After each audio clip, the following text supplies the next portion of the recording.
한국 축구사 최고의 선수 손흥민이 올해 들어 하얀 곡선을 그리고 있다는 의견에 난 그렇게 생각하지 않는다며 반박했다. 홍명보호가 2연전을 모두 패한 이번 유럽 원정을 두고는 어려운 캠프였다.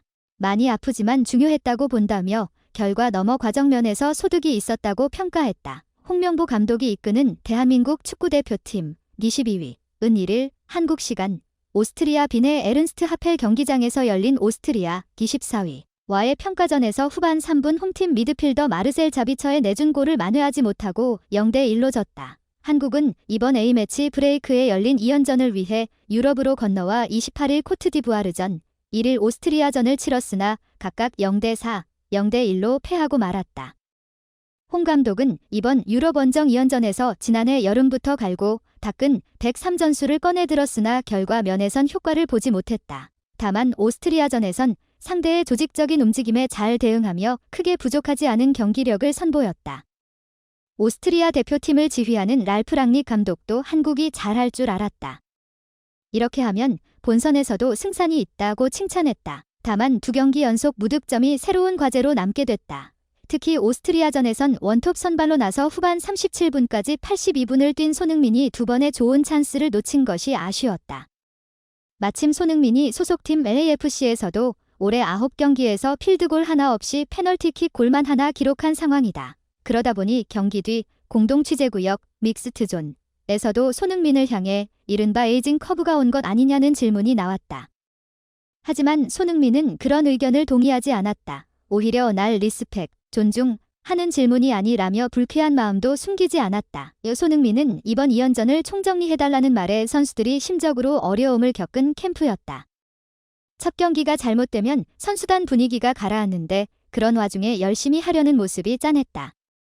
그래서 오늘 더 고생했다고 선수들에게 말해줬다. 이번 캠프가 많이 아프지만 중요했다고 본다며 월드컵 앞둔 과정에서 소득이 있었음을 시사했다. 이어 이날 득점 찬스 놓친 것 등 최근 자신의 경기력이 상당히 떨어진 것 아니냐는 질문을 받았다. 손흥민은 고개를 가로저었다.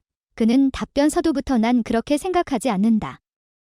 어느 순간 내가 기량이 떨어지고 내려놔야 할 땐 냉정하게 내려놓겠다 하면서 그런데 골로만 얘기하는 것 자체가 내가 많은 골을 넣었고 당연히 기대감이 높은 것을 잘 알고 있다고 했다. 이어 내가 해야 할 위치에서 최선을 다하고 있고 지금 나쁘지 않다고 했다.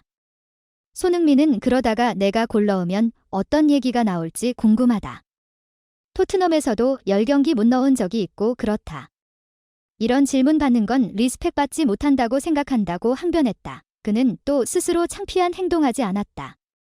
부족하다고 생각하면 누구보다 냉정하게 했다 하며 더 이상 능력이 안 되면 내가 어떻게 대표팀에 있겠느냐고 반문했다. 손흥민이 인터뷰를 할 때쯤 체코가 덴마크를 승부차기로 누르고 6월 열리는 2026 월드컵에서 한국의 조별리그 첫 번째 상대팀이 됐다. 손흥민은 월드컵에서는 누구나 다 잘 준비해온다.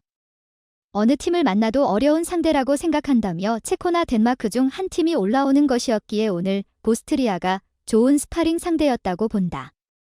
얻는 게 많이 있었다 하며 오스트리아전을 치르는 과정을 높이 평가했다. 홍 감독이 지난해 9월부터 줄기차게 밀어붙이고 있는 스리백에 대해선 시간을 두고 호흡을 맞추면 완성도가 올라갈 것이라며 긍정적으로 해석했다. 손흥민은 어느 포메이션을 쓰든 가장 중요한 것은 선수가 생각하는 시간이라며 세밀함을 입히는데 시간과 훈련, 미팅 등이 필요하다.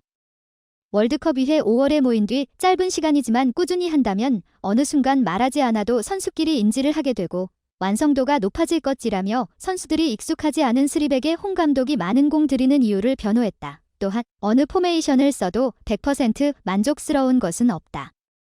포백을 해도 100%는 아닐 것이다고 했다.